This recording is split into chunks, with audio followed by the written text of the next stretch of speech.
Hey, welcome everybody. My name's Andy Curtis with the Montana Television Network. We're here in Helena out of KTVH, the NBC station.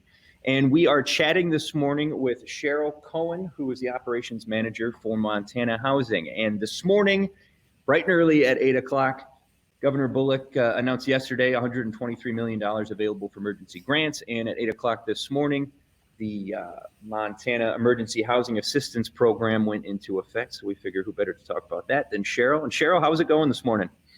You know, we're all staying pretty busy. We're seeing a pretty high volume of applications. So that's really demonstrating the need for these programs. So we're, working through some minor issues that, are expected when you're rolling out big programs. But we're moving full steam ahead. And our goal is to just help get these relief dollars out to families as quickly as possible. What kind of volumes have you been seeing this morning? What's considered high, I guess? Yeah, it's been pretty high. It takes some time to fill out the application. So we're seeing, a couple, 200 to 300 in volume of ones that are either in final stage or in submission process. And is that typical for the kind of housing assistance that you guys usually see, or is that a really high increase? Well, I think by contrast for our Housing Choice Voucher Program, 1,000.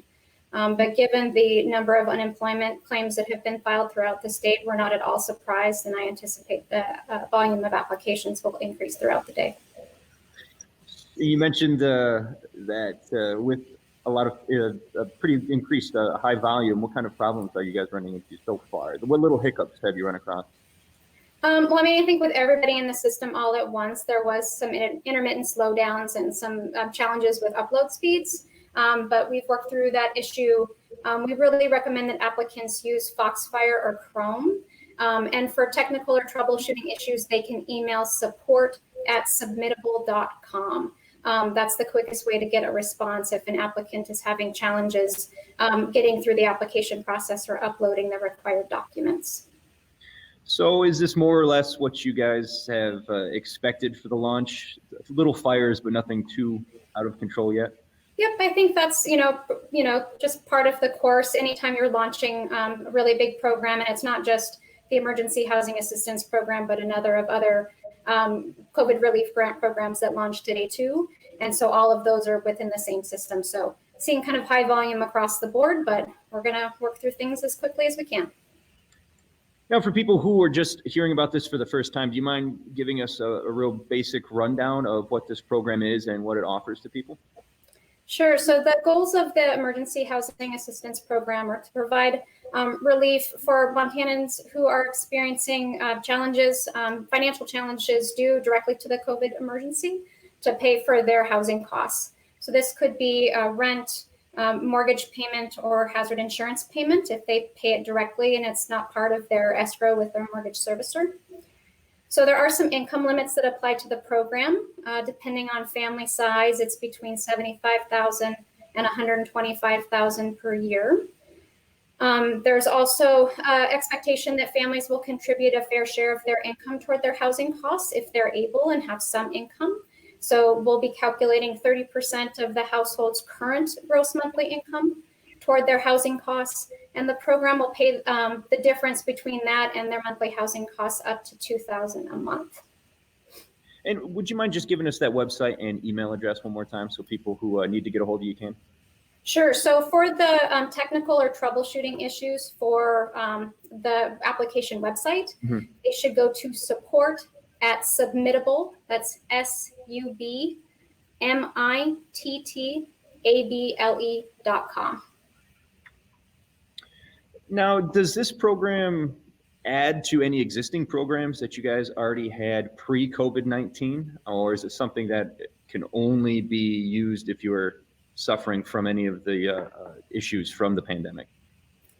So there is some eligibility limitations. If you're already receiving other rental housing assistance, like a housing choice voucher, commonly noted as a Section 8 voucher, or emergency shelter grant, or some other state or federal rental assistance program, you won't be eligible for this program because you're already paying 30% of your income for rent.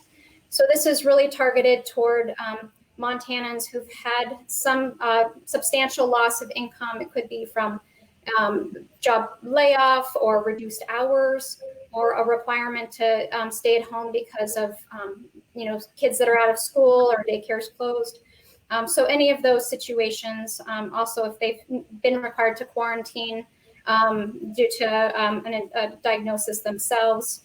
So anytime there's the nexus between the COVID emergency and the financial hardship that's creating a challenge paying their housing costs, that's who this program is targeted for. And I'd also like to add real quick, for more homeowners, there's been forbearance programs for homeowners already in effect.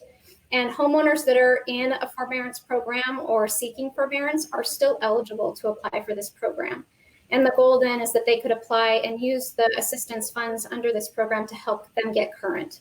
So the initial payments that will be going out could include, if they're delinquent back to April, May, and maybe even June rent if they're still having a challenge. So we want to help people get caught up because we know that stress of having that hang over you is really difficult for families.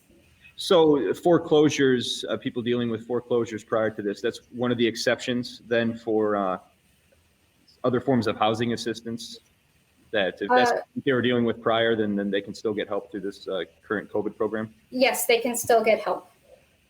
And I think just to clarify, yes. If they're in a forbearance program, if they're a mortgage servicer, a lot of the federal guidelines have come down depending on the type of mortgage you have. If it's federally backed, there has been a prohibition on mortgage servicers initiating a foreclosure process during this time. And so if you're in a forbearance or otherwise unable to pay, do feel free to put in an application and we'll try to work with your mortgage servicer.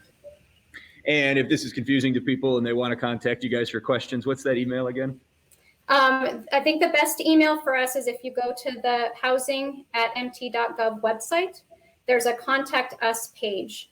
And there's an option to select the emergency housing assistance program, and that'll go to our main inbox. And that way we can get out the information to the right staff that can answer the questions as quickly as possible.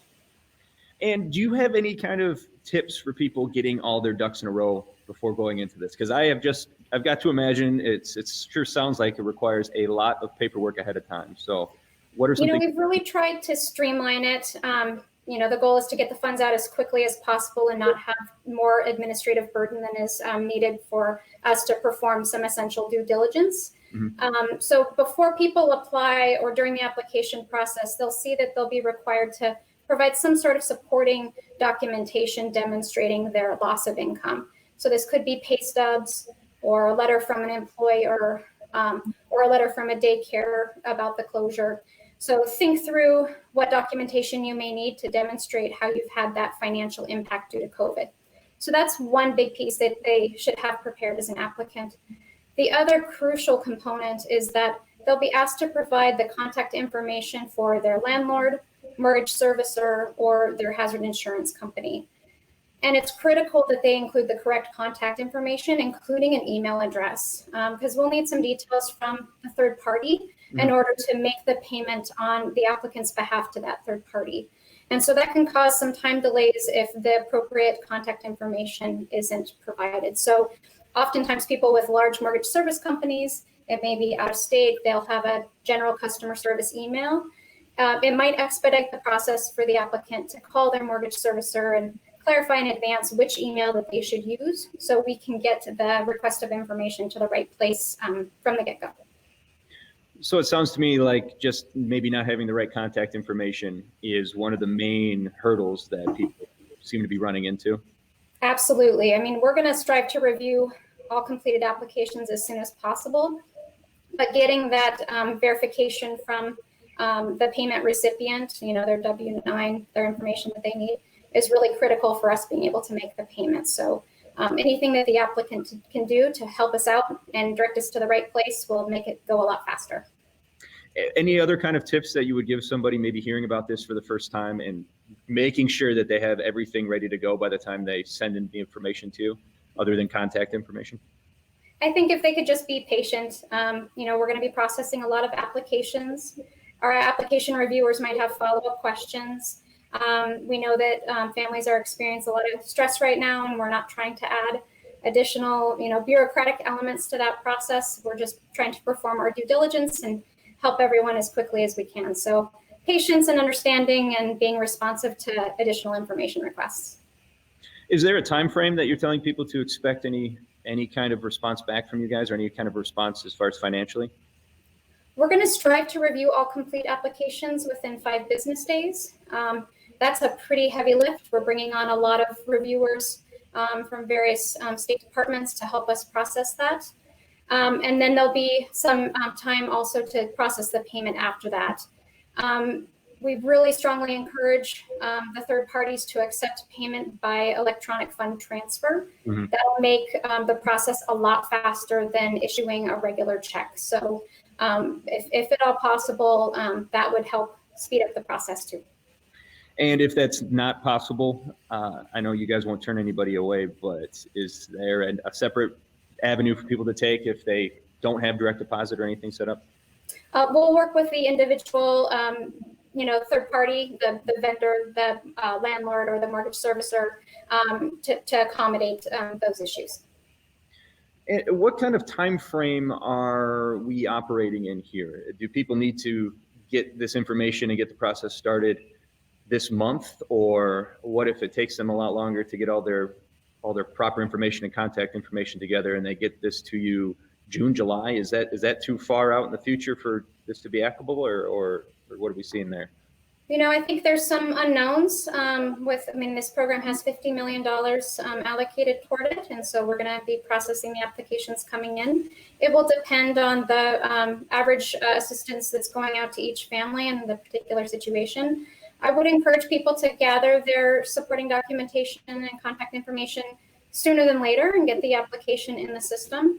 If folks are already behind on rent, or if they're a household that currently doesn't have a permanent residence but has identified a rental unit and needs help with security deposit, we can help with that too. And so getting your application in sooner, the better, but just be patient if you experience some slowdown with the system during this initial launch day high volume time.